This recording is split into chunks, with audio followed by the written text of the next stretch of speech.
Olá, sou Gustavo, professor do IFMG e hoje vamos estudar os números inteiros.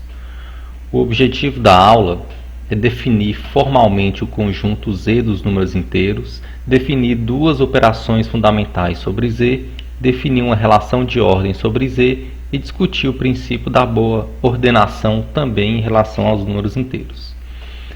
Iremos definir o conjunto Z dos números inteiros a partir de uma relação de equivalência sobre n cartesiano n, onde Z será o conjunto quociente desta relação, Este foi o método encontrado pelos matemáticos do século XIX para iniciar a construção de Z sem mencionar a subtração entre números naturais, embora esteja subentendida.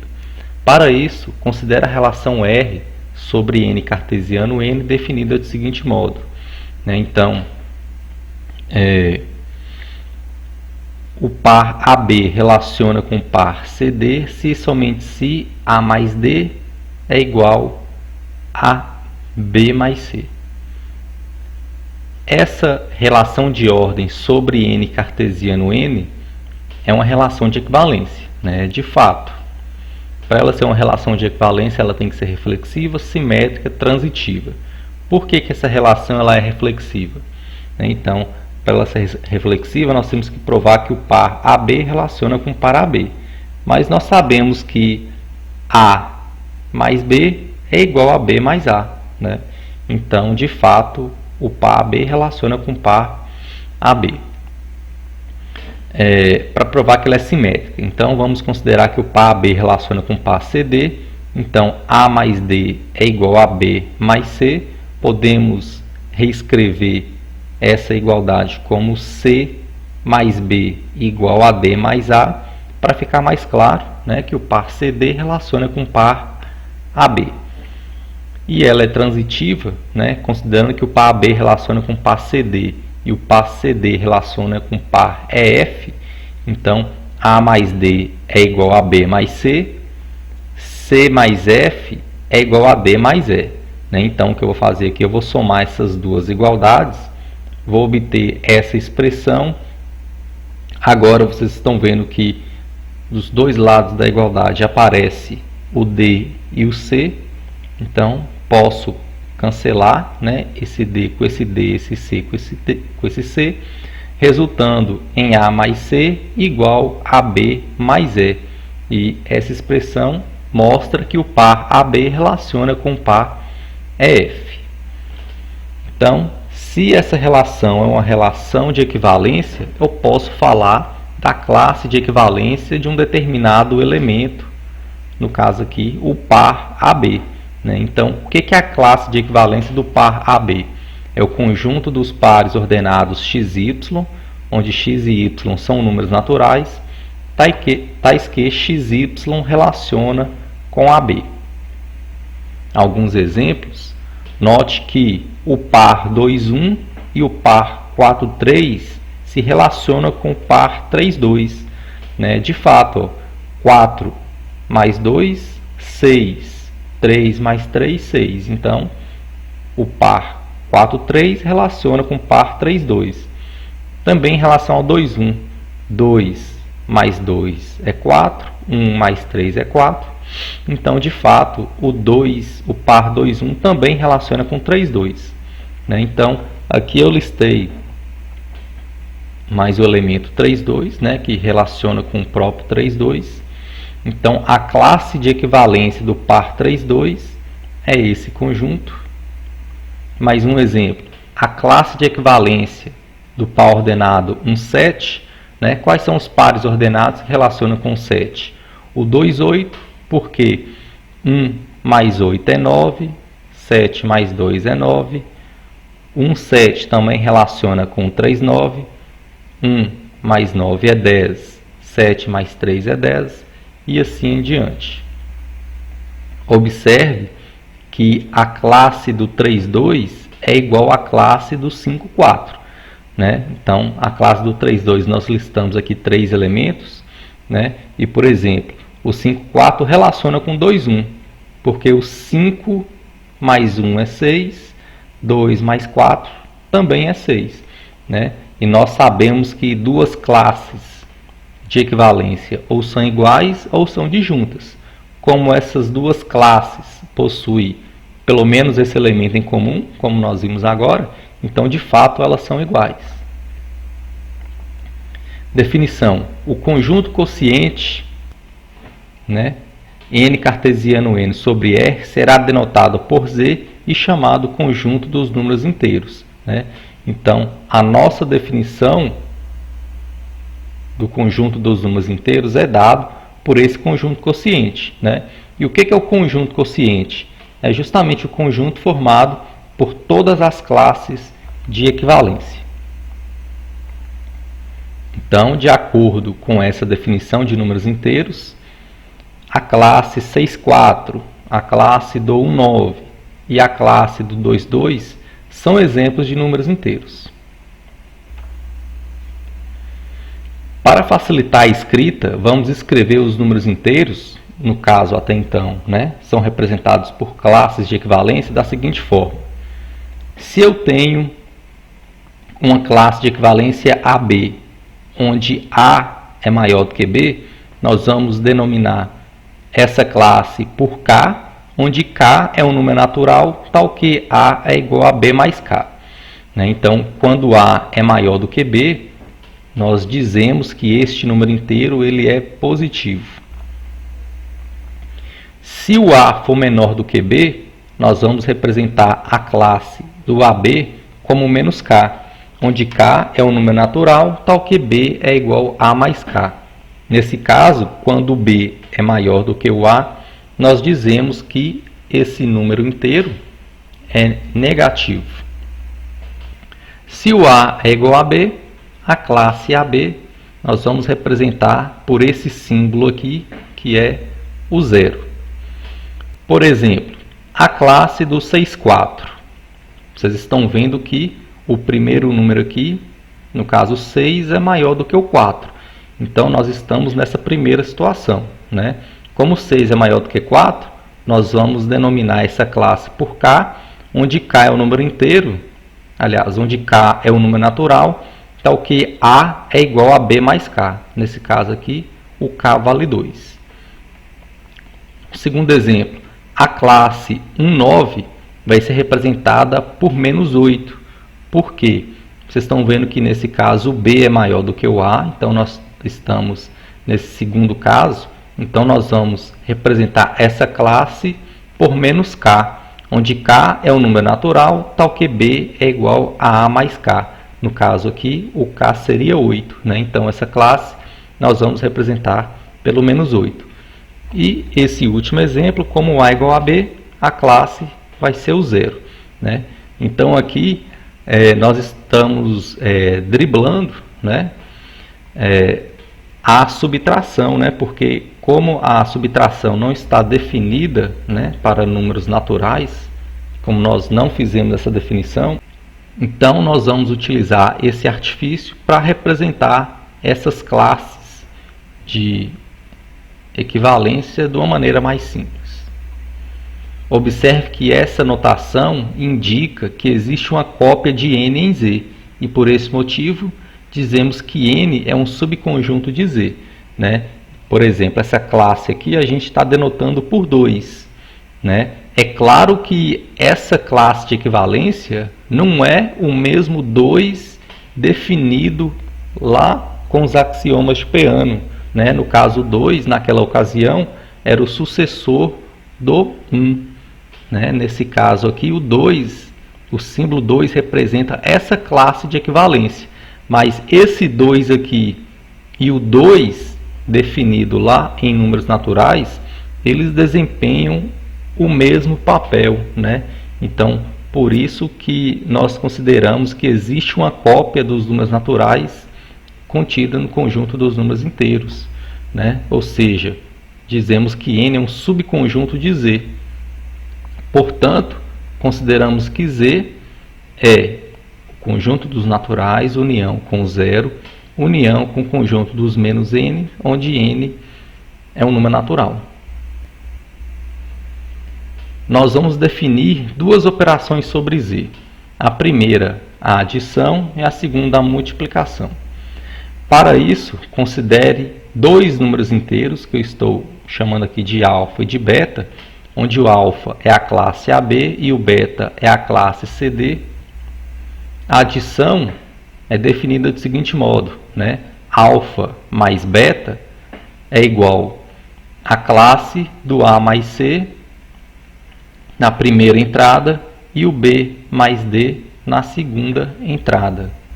A multiplicação de alfa por beta vai ser um pouco diferente, né? Nós vamos calcular aqui A vezes C mais B vezes D na primeira entrada e na segunda entrada A vezes D mais B vezes C. Por exemplo, se eu quero calcular 2 mais menos 7, eu vou considerar um representante do 2, no caso aqui eu escrevi o 5, 3, vou somar com o representante do menos 7, no caso eu escolhi o 1, 8.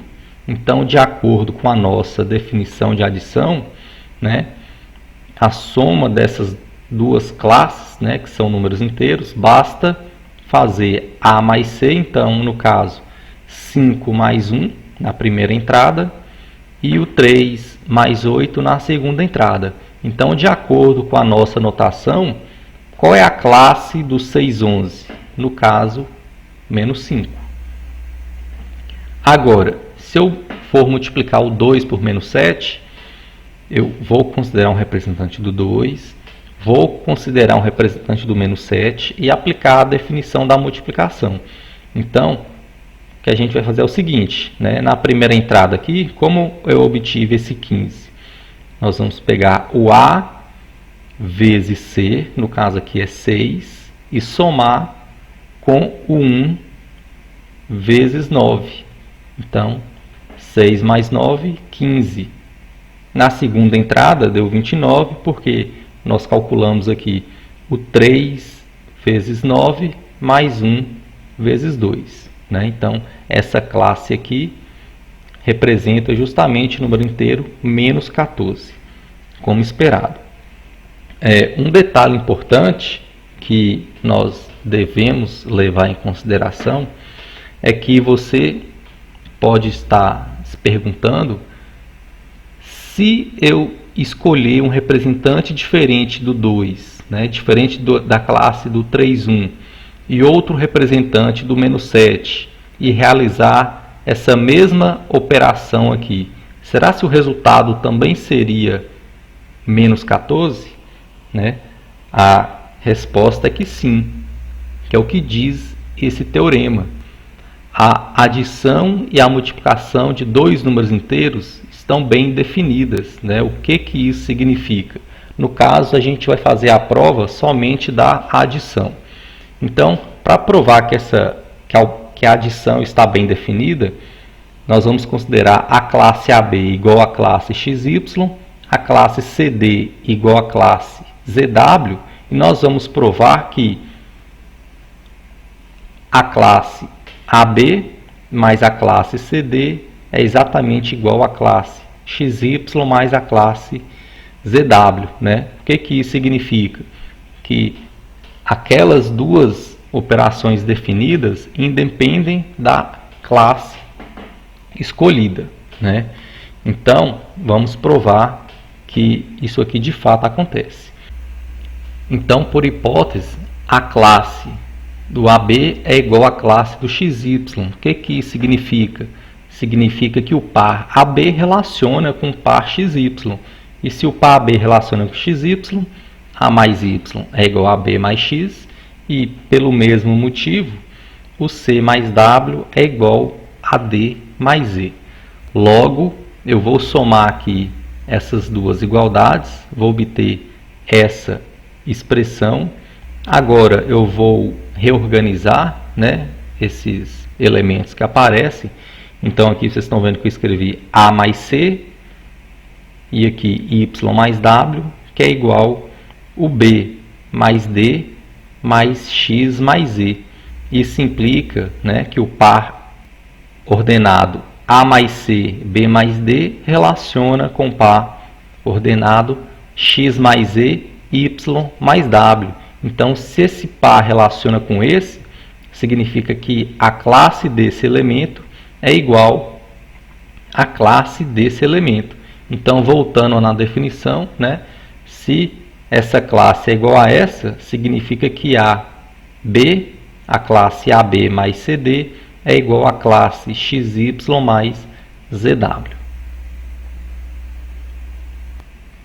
Proposição: a adição em Z satisfaz as seguintes propriedades, né? Então, a adição ela é comutativa, ela é associativa, ela possui um elemento neutro, no caso aqui é o zero, fato que os números naturais não possuía, né? Se alfa é um número inteiro, existe um único elemento beta, também inteiro, tal que alfa mais beta é igual a zero. Nesse caso, o beta vai ser dado como BA, se o alfa for a classe AB, né? Então, sempre quando somamos a classe AB com a classe BA, resultamos em zero. Esse elemento beta ele é chamado simétrico ou oposto de alfa, na qual nós vamos denotar por menos alfa. Se alfa, beta e gama são números inteiros e alfa mais beta é igual a gama mais beta, então alfa é igual a gama, né? Ou seja, a lei do corte continua válida para números inteiros. Agora, em relação à multiplicação, ela também é comutativa, ela é associativa, ela possui o elemento neutro, no caso 1, que é o par ordenado, aliás, que é a classe do par 2, 1. A lei do corte é válida caso o beta, no caso aqui o elemento que nós vamos cancelar, seja diferente do zero. E uma propriedade importante a respeito dos números inteiros é que se alfa vezes beta é igual a zero, então um dos dois tem que ser igual a zero. Vale ressaltar que tanto o elemento neutro 0 quanto o elemento neutro 1 são únicos, né? E quando eu falo que 0 aqui é o elemento neutro da adição, significa que alfa mais 0 é igual a alfa para todo alfa inteiro, né? E o elemento neutro da multiplicação, no caso é 1, significa que alfa vezes 1 é igual a alfa para todo alfa inteiro. A existência e a unicidade do oposto permite que definamos a operação subtração entre números inteiros da seguinte forma, né? Então, se alfa e beta são números inteiros, fazer alfa menos beta nada mais é do que somar a alfa o oposto de beta. Por exemplo, o que é calcular 5 menos 9? É somar 5 com o oposto de 9. Então, vamos considerar uma classe para o 5, que é a classe do 6, 1, uma classe para o menos 9, a classe 1, 10. Vamos aqui efetuar a definição, né, da adição. Então, 6 mais 1, 7, 1 mais 10, 11, e a classe do 6, 11 é justamente o menos 4. Proposição: para alfa, beta e gama números inteiros, vale. Aqui são as regras sinais, né? Menos alfa é igual a alfa, menos alfa mais beta é igual a beta menos alfa menos beta é igual a menos alfa mais beta, menos alfa vezes beta é igual a menos alfa beta, que é igual a alfa vezes menos beta, e menos alfa vezes menos beta é igual a alfa vezes beta. O conjunto dos números inteiros também possui uma relação de ordem definida do seguinte modo: dados dois números inteiros, por exemplo, a classe AB e a classe CD, escrevemos que a classe AB é menor ou igual que a classe CD quando A mais D for menor ou igual que B mais C, né? Vocês estão vendo que todos esses números que nós estamos escrevendo aqui, o número A, B, C e D, são números naturais, né? Então, quando eu estou me referindo aqui a mais D menor ou igual que B mais C, eu estou me referindo à relação de ordem entre números naturais, né? Então, a relação de ordem definida anteriormente para os números naturais, ela implica uma relação de ordem definida sobre o conjunto dos inteiros, né? Por exemplo, por que 8 é menor ou igual que 11? Né? Se eu considerar uma classe de equivalência aqui para o 8, no caso 15 e 7, vou considerar uma para o 11, 12 e 1.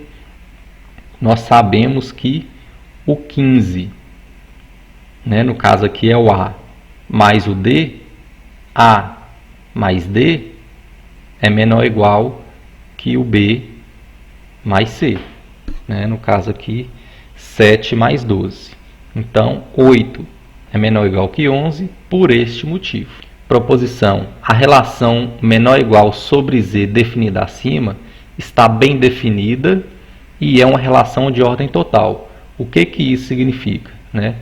A relação estar bem definida significa que, independente do representante que você considere, né, sempre você vai encontrar o mesmo resultado. Por exemplo, aqui, para provar que o 8 é menor ou igual que 11, eu considerei a classe do 15 e 7 para o 8 e a classe do 12 e 1 para o 11.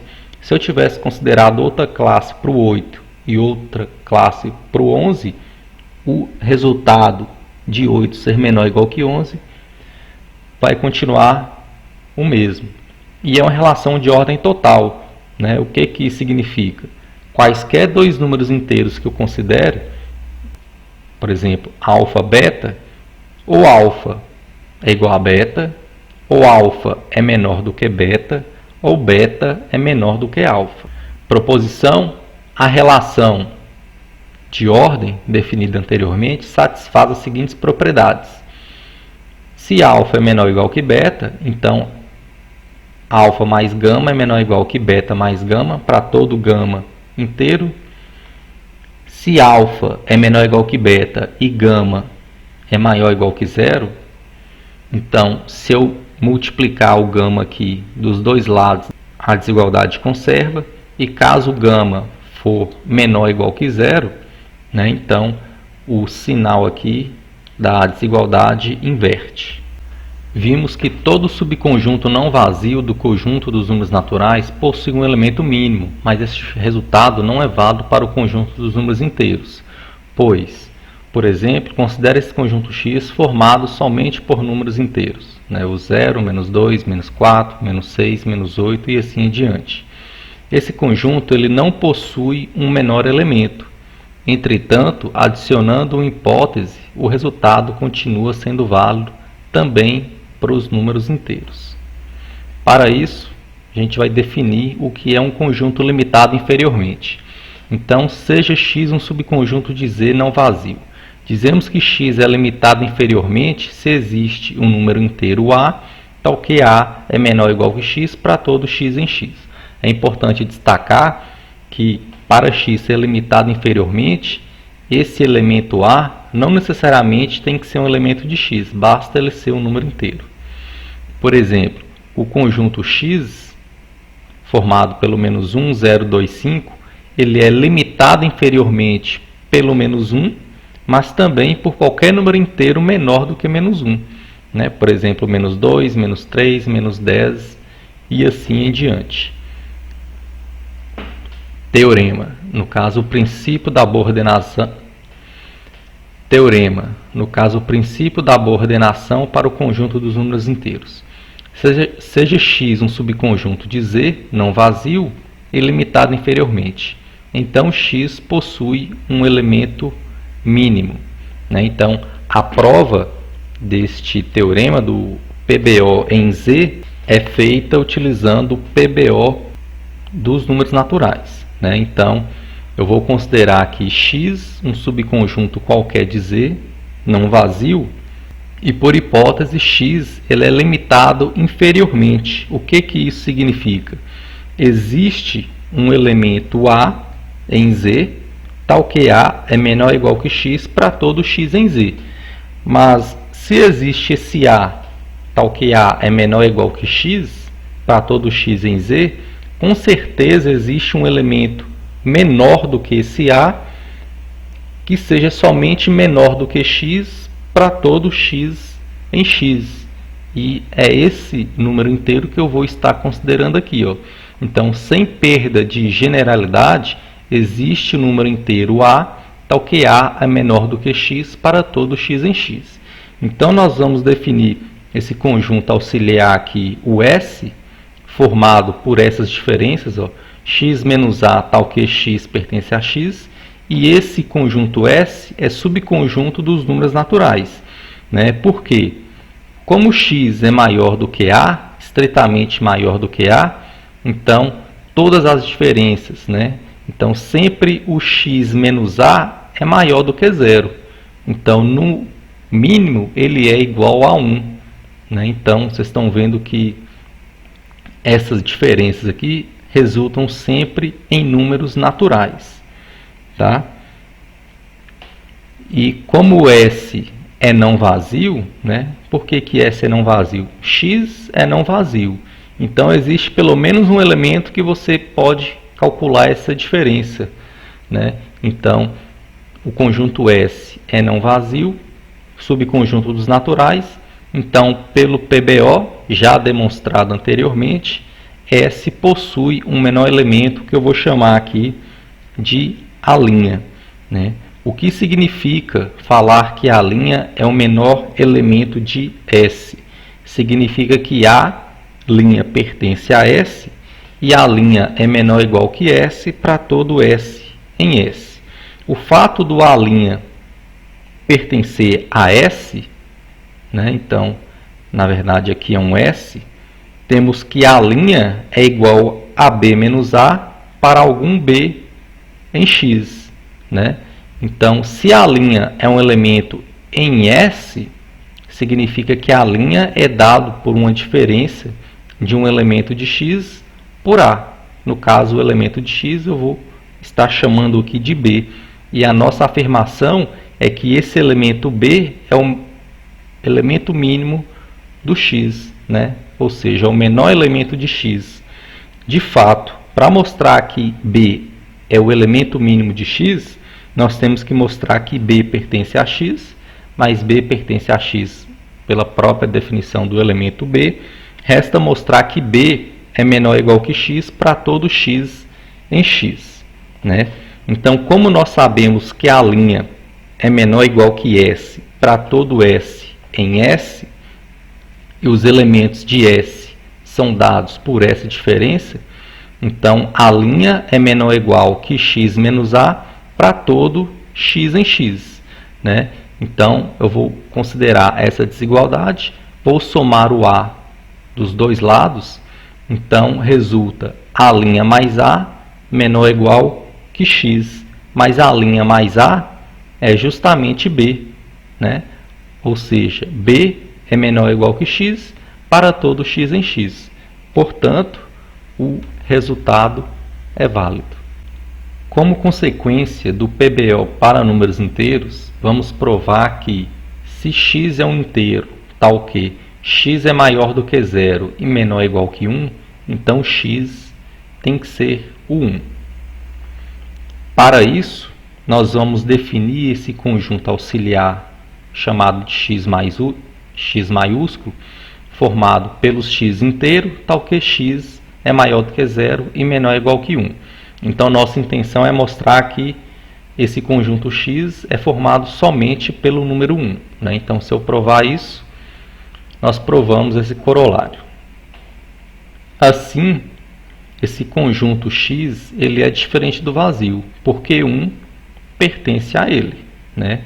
Então, se x é diferente do vazio e x é um conjunto formado por números inteiros, pelo PBO em Z, x possui um menor elemento que eu vou estar chamando de A. Então, se A é o menor elemento de x, o que isso significa? significa que A pertence a x e A é menor ou igual que x para todo x em x.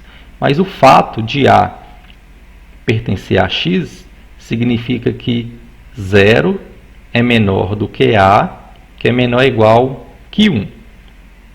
Então, A é um elemento em x, então isso aqui acontece. Se o A for diferente do 1, nós teríamos que o A é estritamente menor do que 1, porque inicialmente o A é maior do que 0 e menor ou igual a 1. Se eu estou supondo que o A é diferente do 1, então o A seria menor do que 1.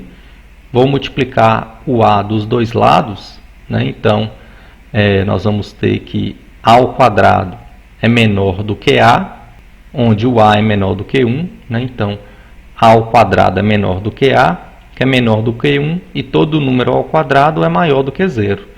Então, vocês estão vendo que A ao quadrado é um número menor do que A, e além disso, A ao quadrado pertence a x, porque A ao quadrado é maior do que 0 e é menor do que 1.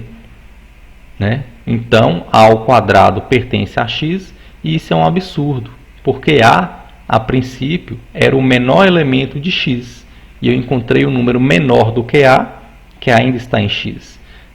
Então, o que resulta no absurdo é o fato do A ser diferente de 1. Logo, 1 é o menor e maior elemento de x, ou seja, esse conjunto x só possui o 1 e, consequentemente, o resultado é válido. Com isso, nós finalizamos a aula sobre números inteiros.